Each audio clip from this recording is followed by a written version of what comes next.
Jeopardy contestant Kristen Van Blargen shared two lengthy blog posts about her time on the game show. She detailed the drama it took to get there and how she panicked when she was on stage.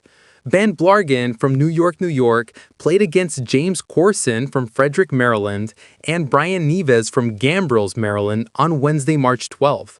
Although she ended in second with $18,801, Van Blargen shared that she'd do it all again. On her personal blog, Van Blogging, the contestant detailed booking the ticket to California on January 6 for her January 27th taping. The California wildfires broke out shortly after that, and she didn't know if she would get a chance to be on the show, but production carried on. On January 22, she touched down in Los Angeles, despite the fire still burning. She went sightseeing and hung out with her boyfriend's friend, all while studying and practicing her buzzer technique. When Van Blargen arrived at the studio, she brought everything she needed for her wardrobe and hair/makeup. She saw some familiar faces there, Harvey Silikovitz and Neves, and hoped she wouldn't face off against them. Van Blargen missed facing off against 8-day champion Laura Fata by only a few games. There was only one other person left at her table by the time lunch rolled around. She finally made it to the stage, and her nerves kicked in. I chugged coffee and tried to calm my nerves as the crew led us to the set.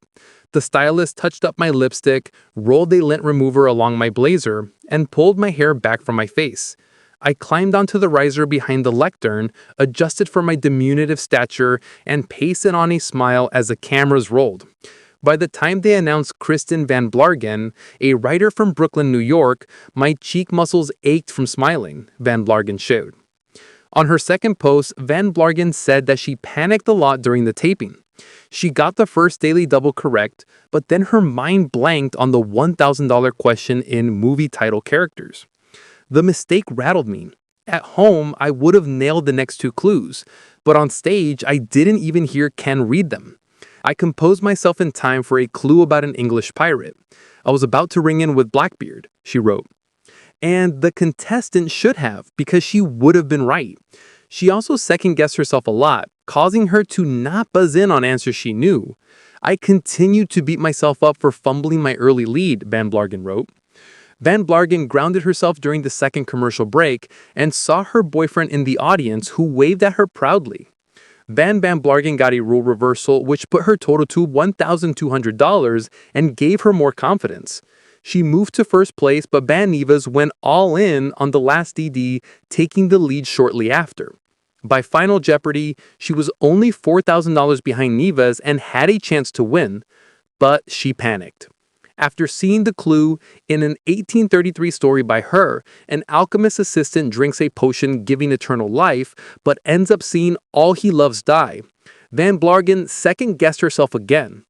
For a moment, I panicked. I didn't know this short story, but then I saw the date, 1833. It had to be Mary Shelley. I jotted down my response and hoped for the best, she wrote. And she was right, but even her $4,801 bet didn't matter because all three contestants knew the answer, keeping her in second place. So, to answer the question I posed at the beginning of the series, was all of this worth it?